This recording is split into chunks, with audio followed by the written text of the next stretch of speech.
உங்கள் குருஷரின் பாடுதா நிகழ்ச்சியில் ஒரு சிறிய இடைவெளிக்கு பிறகு மீண்டும் உங்களுக்காக ஒரு இனிய பாடல் பார்ப்போம்.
அருமை அருமை. அம்மாவும் நீயே அப்பாவும் நீயே. உங்கள் அம்மாவும் அப்பாவும் இங்கே தான் இருக்காங்க. அருமையான பாடல். உங்கள் பேரை சொல்லுங்க.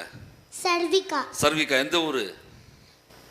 புதுக்கோட்டை மாவட்டம், கடம்பக்குடி தாலுகா, கற்காக்குறிச்சி கிராமம். இது முதல்ல சொல்லிய இப்போ போய் கற்றுக்கிட்டு வந்திருக்கீங்க உங்கள் அம்மா பாட்டு கேட்டு. பரவாயில்ல, அருமை. நல்ல நல்ல அழகான வருங்காலத்தில் இப்போ ஒரு பெரிய பாடகியாக வர வேண்டும். வாழ்த்துக்கள். மீண்டும் வர வேண்டும். வாங்க.